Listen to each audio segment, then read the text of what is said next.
Vamos agora, queridos irmãos, abrir a palavra de Deus na carta aos Gálatas. Chegamos ao último capítulo da carta e a leitura que faremos hoje será nos versos 1 a 5.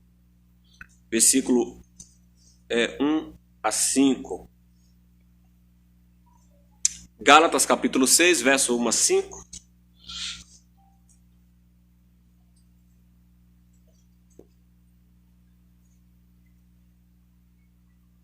Diz assim o texto sagrado: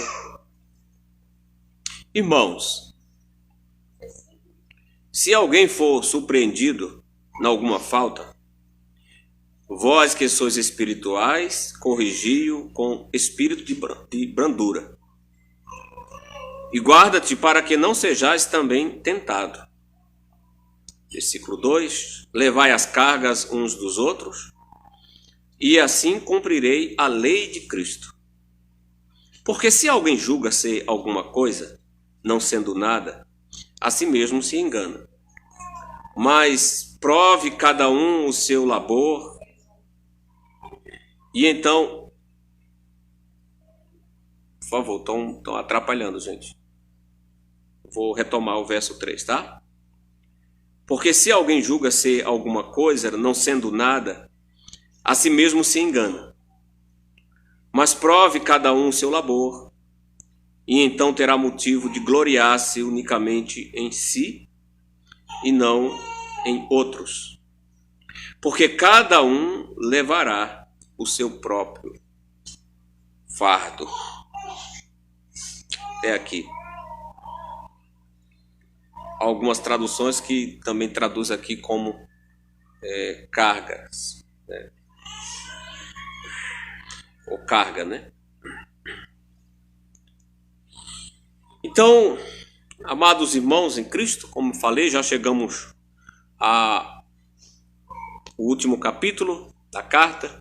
Paulo tem sempre essa estrutura nas suas cartas. Ele começa tratando da miséria, do estado, mostrando o estado do homem, a queda, o pecado, como o homem é afetado. Ele sempre trata como se dá a salvação. Sempre tem isso, principalmente a carta aos Romanos, que tem essa estrutura. Mas aqui também nós podemos ver que as partes finais dessa carta, o capítulo 5 e 6, realmente lida com a gratidão, com a maneira de como devemos responder à salvação que nos foi dada em Cristo Jesus. Então aqui Paulo fala sobre a reciprocidade. Que sim, reciprocidade deve ser um dos conceitos centrais da vida cristã. O que é recíproco? Ser recíproco é ser mútuo, ou seja, é o conceito de se colocar sempre no lugar do outro. É o conceito de o bem que eu quero para mim, querer para os outros. Ou seja, é o conceito de que aquilo que eu almejo para mim, primeiro eu devo procurar fazer pelo próximo. Por exemplo, se eu não quero que ninguém fale mal da minha vida, eu evito falar mal da vida das pessoas. Porque eu não gostaria que ninguém estivesse falando mal de mim. Se eu quero ser amado, eu tenho que amar. Se eu quero ser respeitado, primeiro eu tenho que aprender a respeitar. Isso é o conceito de reciprocidade. Jesus ensina isso. O nosso mestre, ele nos instrui sobre isso. Que o bem que eu quero, esse eu devo fazer ao meu próximo. Aqui Paulo também está tratando sobre a reciprocidade. Que a reciprocidade se dá na expressão de amar uns aos outros. Por exemplo, essa expressão bíblica, amai ou amai-vos uns aos outros, ela aparece pelo menos uma dúzia de vezes no Novo Testamento. Outras expressões de reciprocidade na Bíblia você encontra, por exemplo, orai uns pelos outros. Isso é Tiago 5,16. Edificai-vos uns aos outros. 1 Tessalonicenses 5,11. Preferindo-vos em honrar uns aos outros. Romanos 12,10. Sede mutualmente hospitaleiros, sem murmuração. 1 de Pedro 4:9. Bem como várias outras, irmãos, admoestações semelhantes a esta nós vamos encontrar na Bíblia, especialmente no contexto do Novo Testamento. Então aqui nesses versos que nós acabamos de ler, o apóstolo acrescenta mais uma frase sobre a reciprocidade. A reciprocidade que é: levai as cargas uns dos outros. Versículo 6. Levai as cargas uns dos outros. Então assim, todo cristão que é conduzido pelo Espírito Santo, porque semana passada vimos sobre aqueles que tendem para as obras da carne, mas o cristão que é conduzido pelo Espírito Santo, ele pensa nos outros. Ele pensa na maneira de como ajudar o próximo. Porque o amor, o fruto do Espírito Santo, que é o amor, ele não é egocêntrico, egoísta. Mas ele procura achar a forma de ajudar o próximo. Aqui Paulo descreve esse ministério importante. O ministério de levar os fardos uns dos outros. Isso tem a ver, irmãos, com a liberdade do amor. Paulo tratou isso no finalzinho do capítulo 4. A liberdade do amor. Só mesmo as pessoas que têm essa liberdade do amor conseguem realmente, e que são guiadas pelo Espírito Santo, conseguem amar de acordo com o mandamento de Cristo. Quem não tem isso, quem não tem o dom do Espírito Santo, não consegue. Por exemplo, o legalista, ou aquela pessoa religiosa, que é legalista. O conceito do legalista é sempre um conceito de não se interessar em carregar o fardo das pessoas. Mas as pessoas legalistas têm mais tendência a ser crítica dos outros do que ajudar os outros. Então, por exemplo, uma pessoa que se diz cristã, mas que ela leva a maior parte da vida criticando as pessoas do que propondo soluções, ela pode estar realmente dentro do conceito de ser um legalista. Alguém que supostamente se convence que obterá o favor de Deus ou o benefício de Deus por méritos. E para isso, ela torna-se um crítico. Os legalistas sempre são mais severos com as outras pessoas do que consigo mesmo. Mas o cristão regenerado, guiado pelo Espírito Santo, ele vai exigir mais de si mesmo do que dos outros. Por que isso? Porque somente assim ele vai obter capacidade de ajudar os outros. Paulo fala aqui dos espirituais, que seriam os cristãos mais maduros. Porque todo cristão de algum modo é espiritual. Não existe um cristão carnal. O cristão carnal, ele está se identificando como um não cristão. Todo cristão deve ser espiritual. Porém, aqueles cristãos mais maduros, ele tem essa tendência em buscar essa capacidade de ajudar os irmãos mais fracos. É assim que deve ser. Porém, legalismo não é conceito de maturidade espiritual. Aquelas pessoas mais severas na igreja nem sempre é um sinônimo de que sejam essas pessoas mais espirituais. Pelo contrário, são as pessoas carnais, que não têm a experiência do amor, né, pelo próximo, o amor sacrificial, de se colocar no lugar dos outros. E Paulo apresenta aqui um caso hipotético desse assunto. O caso de um cristão que de repente tropeça e cai em um pecado. Ele usa um termo aqui de surpreendido. Irmãos, quando vê de alguém surpreendido. Surpreendido aqui indica-se de tratar de um caso não de desobediência, mas de um irmão que fracassou, que caiu, que tropeçou em um determinado pecado. Esse irmão, Paulo diz, deve ser tratado em amor. Mas por que Paulo usa aqui, irmãos, essa ilustração? Porque nada revela de maneira mais clara a perversidade do legalismo do que a maneira como eles tratam aquelas pessoas que pecam. Os religiosos, os rigorosos, você quer ver o legalismo se manifestar dentro da igreja? É quando alguém peca. O conceito do legalismo, eles sempre vão ter o legalista sempre vai ter esse tipo de procedimento diante daqueles que pecam. Podemos recordar o caso dos fariseus, que arrastaram uma mulher que foi pega em flagrante adultério. E ela foi arrastada até Jesus sem piedade. Ou podemos também lembrar o caso da multidão de judeus que quase matou Paulo por imaginar que ele havia profanado o templo, por ter levado alguns gentios consigo para o pátio exterior do templo. Essa história está lá em Atos 21. Você pode ler ali depois, chegando em casa. Você vai ver que eles foram rigorosos, eles quase matam o apóstolo Paulo, porque disseram que ele tinha profanado o templo. Então, assim, irmãos, os legalistas não precisam de fatos, mas apenas de narrativa.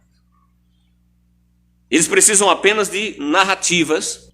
Os legalistas precisam apenas de suspeitas, de boatos. O crente, o legalista, ele adora boatos, fofoca. Ele sempre está interessado em boatos.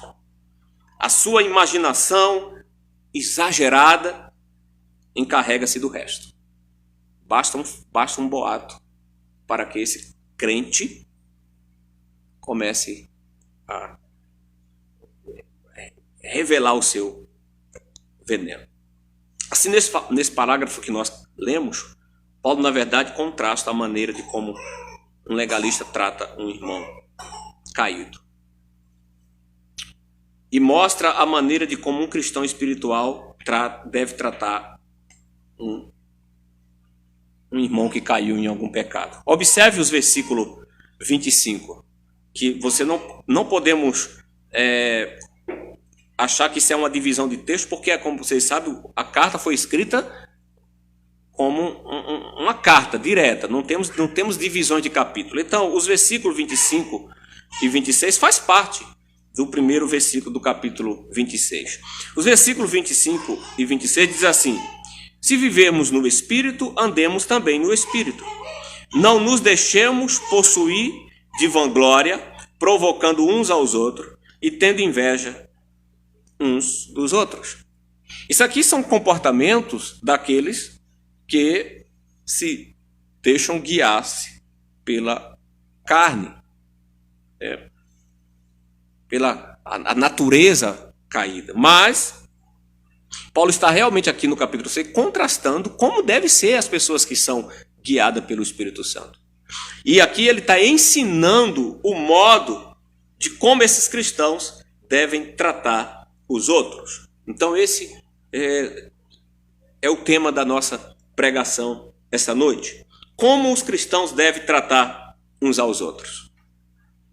Então é uma pergunta. Então, primeiro, um cristão espiritual, ele procura restaurar o irmão em amor. Primeira coisa. Segundo, um cristão, ele procura tratar o outro como se lidar com a situação do próximo como se fosse consigo mesmo.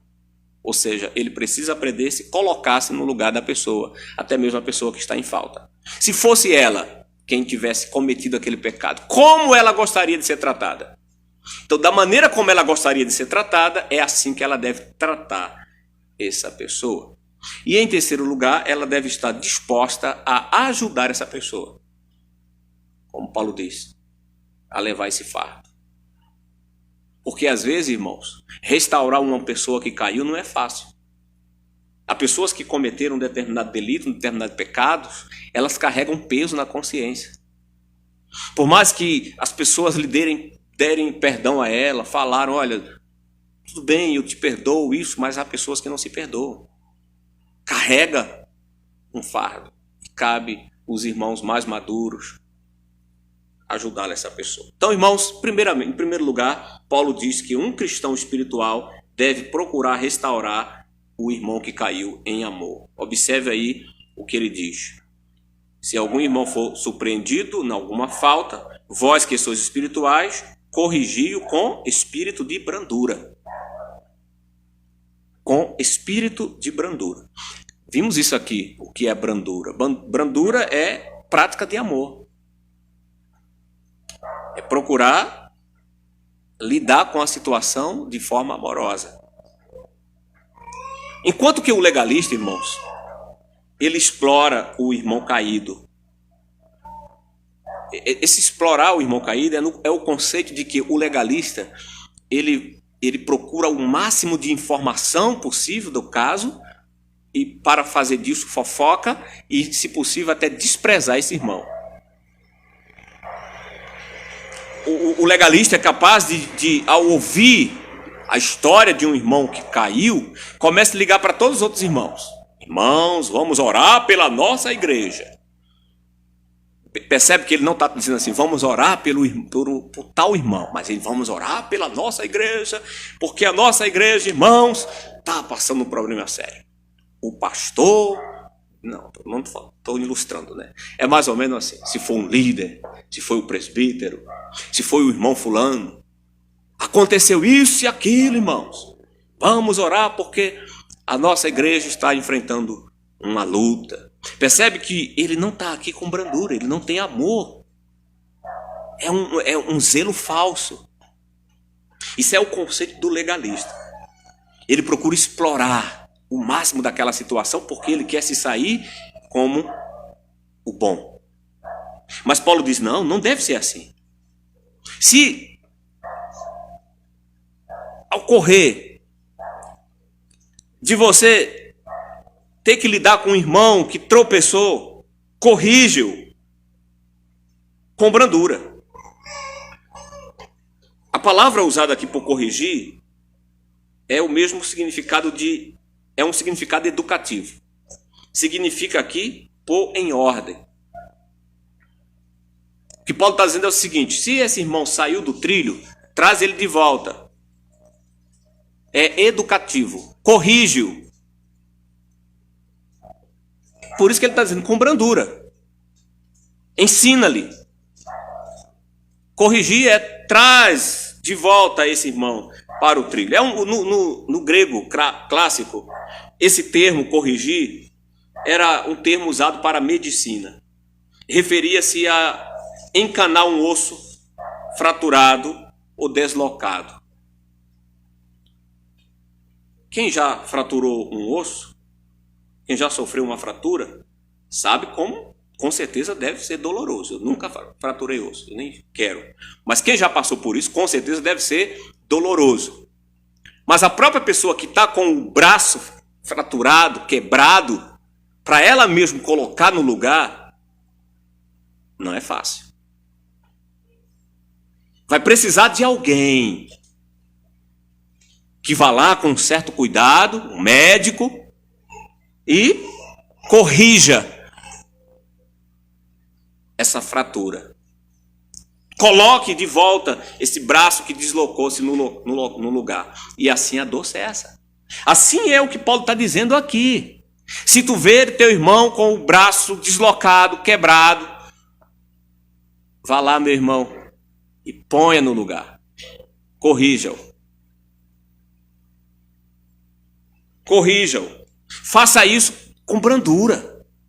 Faça isso com amor.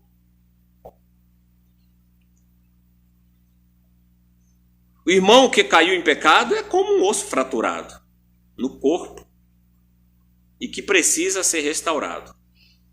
Observe aqui, irmãos, como Paulo orienta. E a orientação de Paulo aqui é uma orientação positiva. Se apanharmos alguém fazendo alguma coisa errada, nós não devemos permanecer primeiramente inertes, achando que isso não tem nada a ver conosco, sob o pretexto de que não é da nossa conta. Tem alguns que acham assim. Não. Aqueles irmãos que chegam a dizer, não quero me envolver, quero nem saber. Não podemos ser assim. Mas também não devemos ser como outros, desprezar, condená-lo em nossos corações. se ele sofre as consequências, não devemos dizer, bem feito, ou dizer para essa pessoa, colheu o que plantou. Nem tampouco devemos estar indo correndo logo para contar ao pastor, ou presbítero da igreja. Nem devemos fazer fofoca com os nossos amigos da congregação. Você viu? Eu sou. Aconteceu isso. Que fulano foi disciplinado. Que está acontecendo assim. Que o pastor falou isso. Que houve assim. Isso é fofoca. Nós não devemos estar tendo esse tipo de postura como irmãos cristãos quando lidamos com a dificuldade de um irmão na igreja. É a prática cristã que Paulo está lidando aqui. A prática cristã. Mas o que devemos fazer é o quê? Paulo diz, corrigir. Temos a obrigação, meu irmão, de trazer esse irmão para o bom caminho. Primeiramente, fazemos isso como? Orando. Sempre ore. Na igreja isso é muito bom a gente fazer isso. O irmão que está aqui, que fracassou, o irmão que se afastou, ou o irmão que pecou. O primeiro papel nosso é orar. Nunca cessar de orar pelos nossos irmãos. Porque primeiramente nós temos em mente que nós estamos lidando com um irmão. Nós não estamos lidando com um ímpio, com um inimigo do corpo de Cristo. Mas é com um irmão. O cristão que é dirigido pelo Espírito, que vive na liberdade da graça, fará o possível para ajudar o irmão que caiu. Por quê? Porque o fruto do Espírito é amor. Vimos isso semana passada, Gálatas 5:22. E Paulo já diz lá em Gálatas 5:13, sedes antes servos uns dos outros pelo amor. Então, meus irmãos, o amor cristão nos impede de expor. Isso é algo bastante interessante para nós e devemos entender isso. O amor cristão nos impede de expor as falhas e as fraquezas de um irmão. Isso quer dizer o seguinte, que quem ama, quem tem o amor cristão no coração, não anda espalhando boatos da vida do próximo, da vida do irmão. Por quê? Porque isso é obra de Satanás. Isso é obra do demônio. Acusador é o diabo, fofoqueiro é o diabo. O cristão que é guiado pelo Espírito Santo, ele não despreza, não condena, mas na verdade ele procura ajudar esse irmão de forma amorosa. É assim que ele faz. Ele não anda espalhando boatos, ou as falhas e as fraquezas desse irmão. Em segundo lugar, Paulo diz que nós devemos cuidar desse irmão como fosse nós mesmos. É uma outra recomendação do apóstolo Paulo. Primeiro, devemos tratar um irmão falho com brandura. Segundo, devemos tratar esse irmão falho como gostaríamos que fôssemos tratados.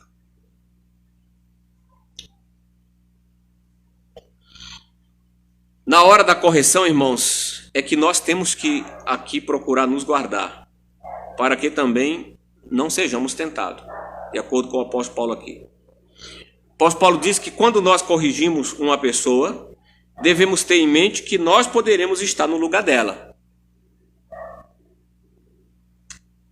O fato de também podermos errar deve tirar o orgulho do nosso coração e afastar a arrogância de nós. Quem corrige um irmão não deve pensar que é melhor do que aquele irmão faltoso. Por isso que Paulo dá alerta, olha. A parte final do versículo 1. Cuidai de ti mesmo, para que não sejais tentado também. Observe a parte B do versículo 1. Guarda que para que também não sejais tentado. Isso é, cuidar de ti mesmo. A verdade, meus irmãos, é que a tentação atinge todos nós. Vimos isso pela manhã. Inclusive os mais espirituais ou os cristãos mais maduros. Não significa dizer que os cristãos mais maduros na igreja também não sofrem tentação e que esses cristãos mais maduros também não estão sujeitos a sofrer algum tipo de queda. Todos nós somos tentados e todos nós precisamos ser humildes. Não há distinção. Todos somos tentados de muitas maneiras.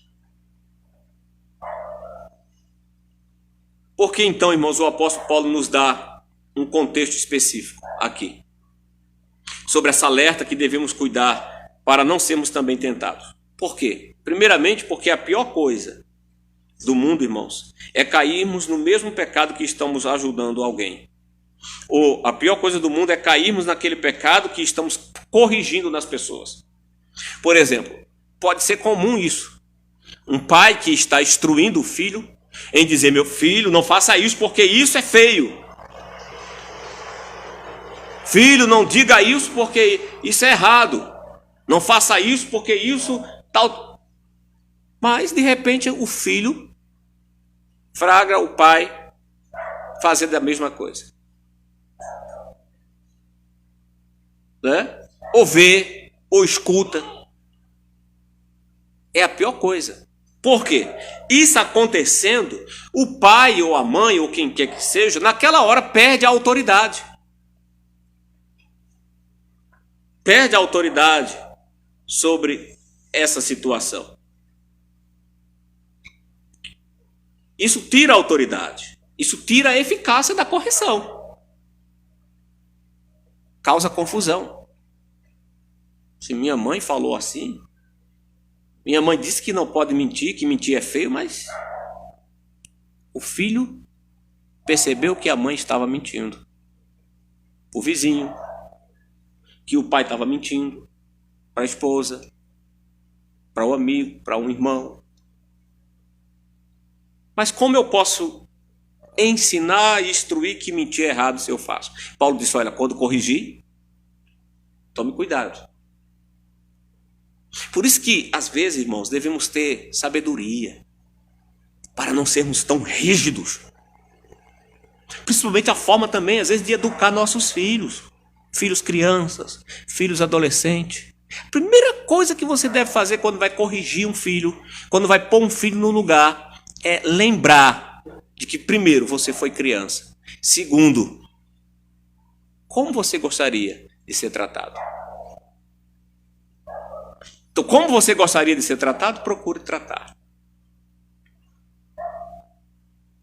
Não devemos ser muito ásperos com as pessoas na correção dos nossos filhos. Já foi comprovado cientificamente, quando eu falo cientificamente, isso é correto, psicologicamente, cientificamente, que as correções que mais produzem efeitos são aquelas correções feitas em amor. É aquela correção humilde que, por exemplo, o pai é capaz de chegar para o filho que está ali traquinando pequenininho e que senta, desce ao mesmo nível dele. E filhinho, vem cá, filhinha, vem cá. Mamãe já não falou? Na mesma altura. Essa correção tem mais fruto do que aquela que o pai aponta aquele dedo, né, em direção do filho. Eu falei para você. E começa com as ameaças e a criancinha com os olhinhos para cima, assustada. Tem menos efeitos. 5 minutos depois, aquela criança pode estar fazendo a mesma coisa. E aquele dedo que foi o dedo na segunda vez já não é o dedo. É um cascudo. E muitas vezes é espancamento, xingamento. Paulo diz: cuidado. O que eu estou ilustrando isso para também explicar que o que Paulo está dizendo é o seguinte: quando for corrigir um irmão que pecou, desça ao nível. Não chega a esse irmão com superioridade, achando que você é mais santo, desprezando no seu coração, dizendo assim que você jamais faria isso. Não. Isso serve para os espirituais, para os mais maduros na fé. Devemos corrigir as pessoas, sim.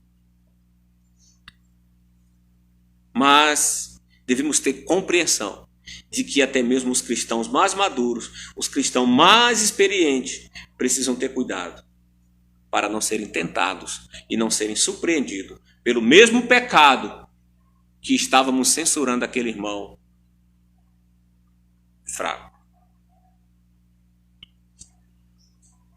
Todos somos pecadores, é o que nós precisamos ter em mente. Todos somos pecadores, e por sermos pecadores,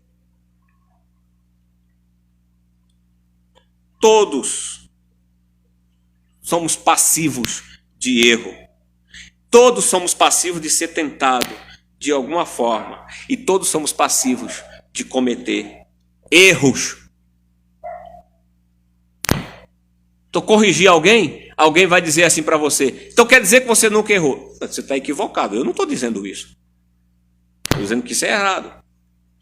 O pai que corrige filho é a mesma coisa. O filho sabe que o pai é falho.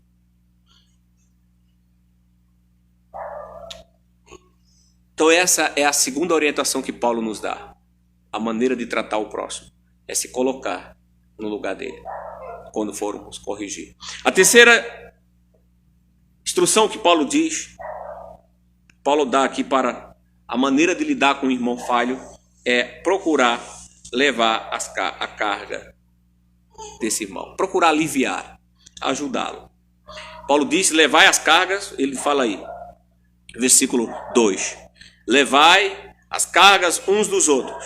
E ele diz ainda: assim cumprirei a lei de Cristo.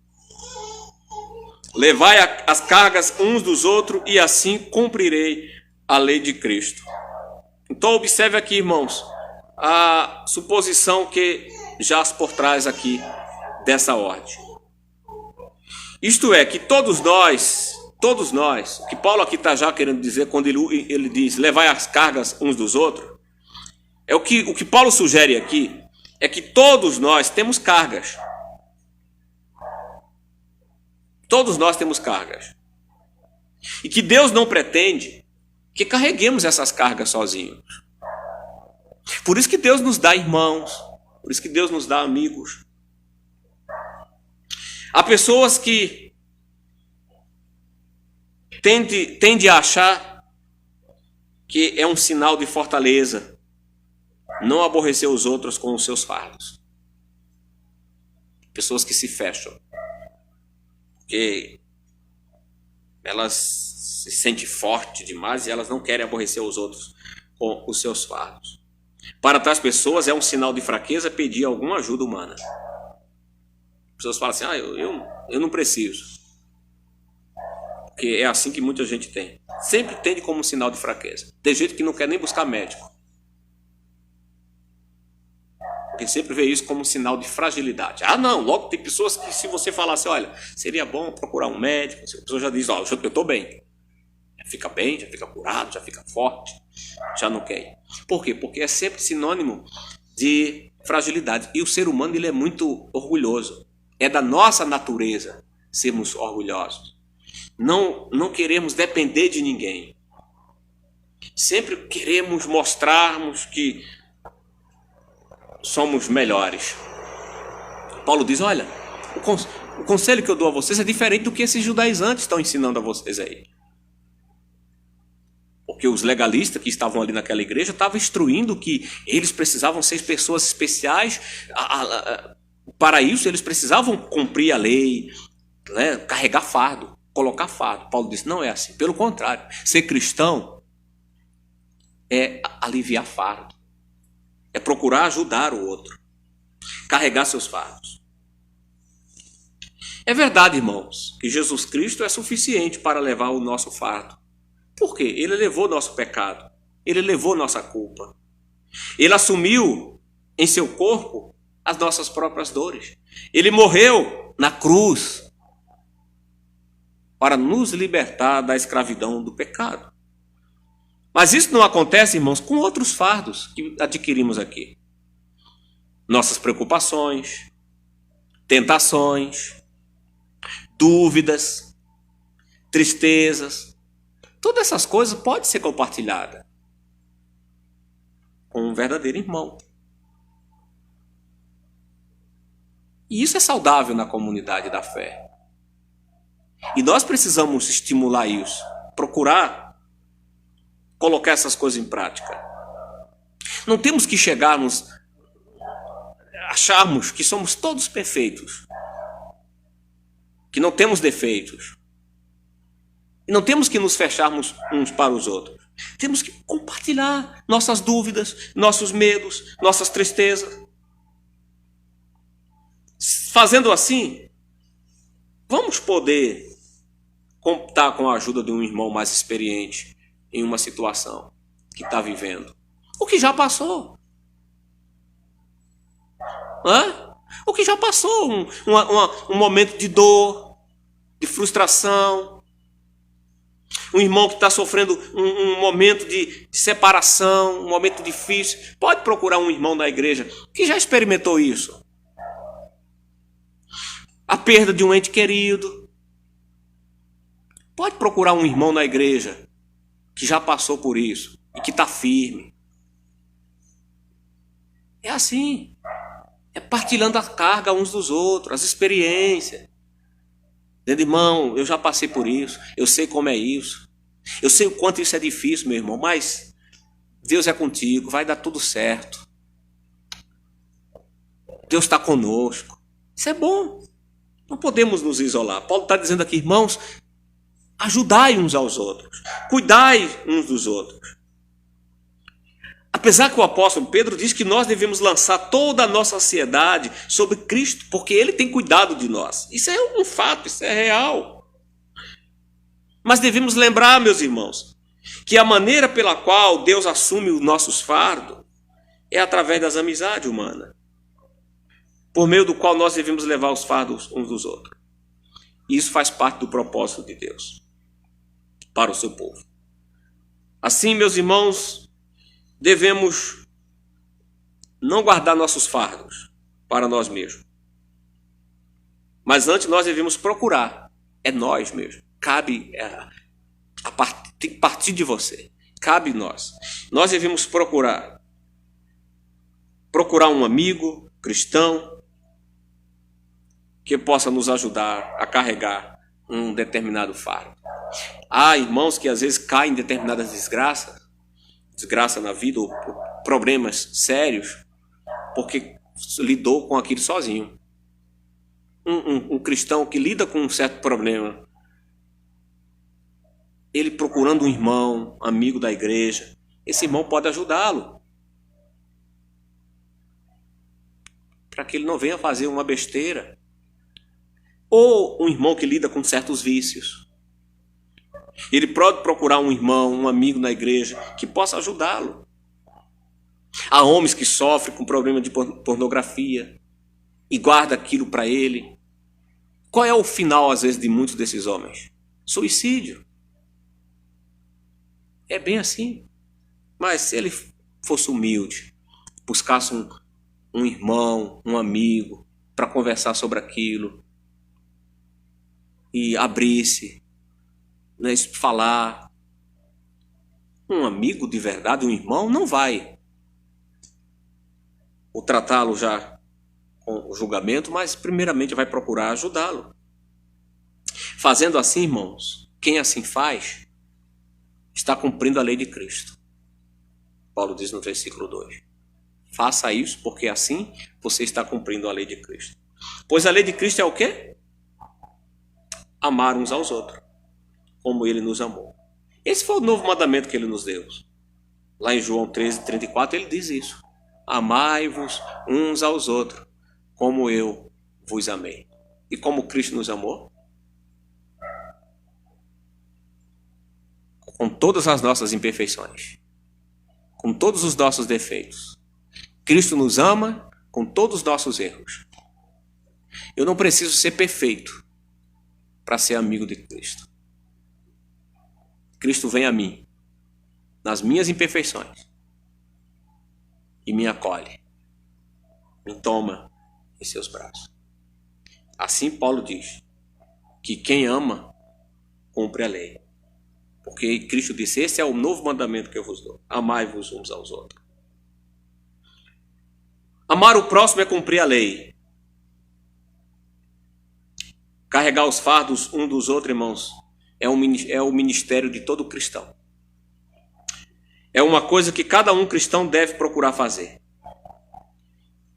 Aliás, é uma consequência natural do andar no Espírito. Quem anda no Espírito procura compartilhar o seu fardo com os outros. Porque observe o que o apóstolo diz no versículo 3. Ele diz assim: porque se alguém julga ser alguma coisa, não sendo nada, a si mesmo se engana. Isso é um complemento do que ele está dizendo lá sobre sobre carregar o fardo. O que isso quer dizer? Isso quer dizer o seguinte, que quem não se interessa com os outros são pessoas às vezes arrogantes. Pessoas que dizem assim: não quero me misturar. Há pessoas assim, que se sente em um nível de superioridade às outras pessoas. E ela quer sempre se isolar, sempre quer achar um meio de terem algo que seja confortável para ela. Porque ela se acha importante. Então diz primeiramente: não quero me envolver, não quero me misturar. Paulo diz: olha, quem se acha ser alguma coisa, é perigoso isso. Olha, cuidado com aquele irmão, cuidado com aquela irmã. Às vezes fofoca, acontece isso. Primeiramente eu devo... Como assim, irmãos? Por quê? Por que eu devo ter cuidado com aquele irmão? Eu preciso estar interessado sobre isso. Eu não posso achar que isso seja algo saudável. Porque se somos irmãos, estamos unidos, estamos juntos, estamos caminhando. E não devemos ter comportamento de superioridade. É Paulo quem diz aqui. Porque se alguém julga ser alguma coisa, está enganando a si mesmo.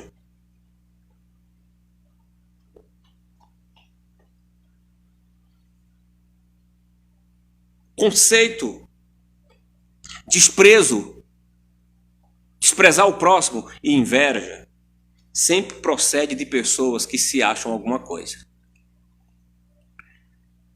As pessoas que se julgam ser alguma coisa, ela tem tendência a desprezar o outro ou ter inveja do outro. Por que a inveja? Porque ela não quer que os outros tenham algo além dela. Isso é pessoas que se julgam superiores. Ela quer que a casa dela seja sempre mais bonita, o carro dele seja sempre o melhor, a roupa dele seja sempre a mais top. E assim vai. Porque percebe que isso é a superioridade, querer ser superior ao outro. E o outro sentimento que procede aqui, que Paulo fala já no versículo 26, é a inveja. A inveja procede desse espírito de superioridade. Para isso, eu desprezo as pessoas. Paulo diz que quem assim procede está enganando a si mesmo. É um convencimento errado de nós mesmos. Quando pensamos, irmãos, que somos alguma coisa, não queremos carregar o fardo do outro. Ou seja, não queremos nos sujar. Não queremos nos misturar. Há pessoas que são assim. Orgulhosas, vaidosas. Sempre estão procurando, por exemplo, um lugar perfeito. Amigos perfeitos, pessoas perfeitas. Não é à toa porque a gente vê tantas igrejas. Porque sempre alguém quer partidarismo. Paulo diz: não sejam assim. Quem pensa assim engana a si mesmo. Como vimos isso no versículo que ele fala? Isso é vanglória. É ter uma falsa opinião acerca de nós mesmos.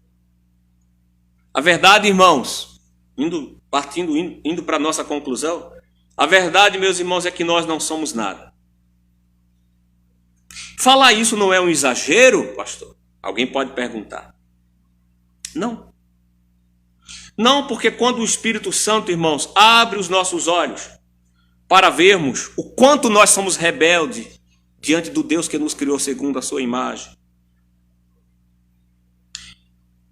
e que nada merecemos de suas mãos ou de sua mão no seu castigo, devido à nossa rebeldia. Quando entendemos isso, e quando lembramos disso, não ficamos nos comparando com os outros de uma forma favorável. Ou seja, me colocando melhor do que os outros. Nem nos recusamos a servir as pessoas, muito menos a carregar os fardos das pessoas. Além disso, irmãos, se somos cristãos, remidos por Deus, se somos cristãos por meio de Cristo, não vamos nos comparar uns com os outros com superioridade. Essas comparações são odiosas, são perigosas, como o apóstolo diz nos versículos seguintes. Porque esses versos aqui são complemento do versículo 2. Olha o que ele diz ainda aí no versículo 4 e 5. Mas, ele diz, primeiro, não procure ser superior a ninguém. Por isso que você deve tratar as pessoas com brandura. E procurar carregar a carga. E procurar tratar as pessoas como você gostaria de ser tratado. Aí ele diz o seguinte, o versículo 4. Mas, cada um prove o seu labor, em vez de querer ser superior. Cada um prove o seu labor. E então terá o motivo de gloriar-se unicamente em si, e não em outros, porque cada um levará o seu próprio fardo. Em outras palavras, em vez de você ficar analisando o próximo, em vez de você ficar comparando-se com ele, você deve testar a si próprio, seu próprio labor. Por quê? Porque todos nós, irmãos, temos os nossos próprios fardos. Isso é, todos nós somos responsáveis diante de Deus pelo que fazemos. E um dia todos nós, independente, eu e você, todos nós um dia vamos prestar conta a Ele. Então, por isso que Paulo é o que Paulo está dizendo. Então não existe superioridade. Mas não há contradição aqui, pastor?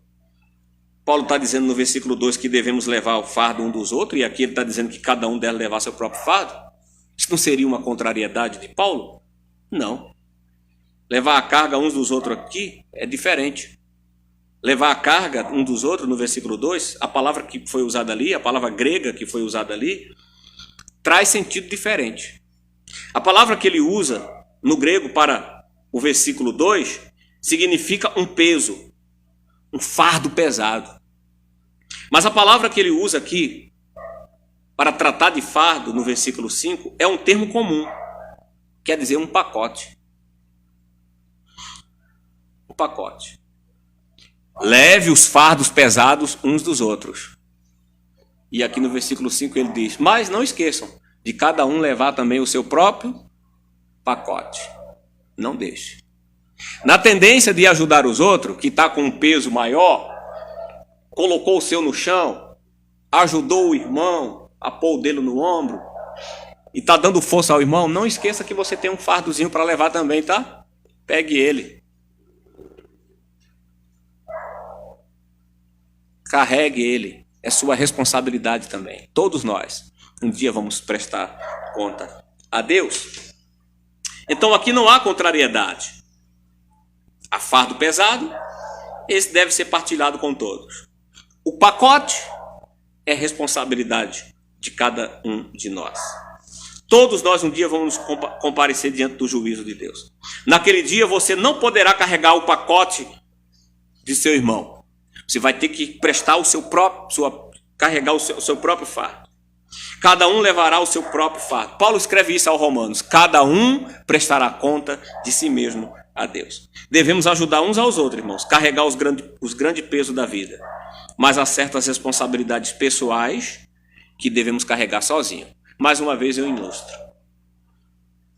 Seu carro quebrou, você precisa de o vizinho, de repente você pode pedir ao vizinho, olha, poderia deixar meu filho na escola? Sim.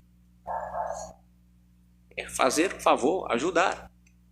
Um irmão pode sugerir, por exemplo, que um irmão da igreja fique com o seu filho, enquanto ele vai levar a esposa ao médico. Isso é bom. Isso é maravilhoso, isso mostra unidade. E que isso deve ser praticado. E que isso é sabor. Irmão, tenho esse compromisso, o irmão pode fazer isso sim. Mas, por exemplo, um irmão não pode assumir o compromisso de pai. É seu fardo. de mãe. Deve buscar a ajuda da avó? É saudável a ajuda da avó? A ajuda do avô? É. Mas não é responsabilidade dos avós criar seus filhos. Essa é sua responsabilidade. É seu fardo. Mas nós devemos ajudar o grande fardo. Às vezes a situação não é fácil. A avó chega ali, amorosamente, e diz: filha, vem cá, deixa eu ajudar. Filho, quero ajudar. E isso é ruim? Ajuda é ruim nesse caso? Não, é bom. Mas a responsabilidade da educação é sua. Não é dos avós. A responsabilidade de pai, de mãe, é sua. É só uma ilustração que eu dou aqui. Também, irmãos, nós devemos procurar isso. Ajudar as pessoas, mas entender, olha, todos têm responsabilidade. E todos nós um dia vamos prestar conta a Deus. Também devemos ser capazes, meus irmãos, de nos alegrar com as realizações e com as bênçãos dos outros. Como se essas bênçãos fossem nossas. Assim como devemos levar o fardo das pessoas. Quando um irmão é abençoado, quando há realizações na vida de um irmão, quando surgem bênçãos na vida daquele irmão, nós devemos nos alegrar com aquele irmão, como se aquilo fosse conosco. Paulo deixa isso bem claro em Coríntios, capítulo 12, versículo 10. Afinal, irmãos, se somos membro do corpo, e se esse membro é abençoado, é uma bênção para todo o corpo. Mas, se um membro sofre, também todos devem sofrer com ele. É o que Paulo aqui está querendo dizer nesse ensino, nesse texto que nós acabamos de ler. Reciprocidade. Esse é o ensino. Reciprocidade é o ensino de Cristo. Reciprocidade é o ensino dos apóstolos. E é isso que nós devemos colocar em prática. Porque o ensino é esse. Alegrai-vos com os que se alegram, chorai com os que choram. Amém.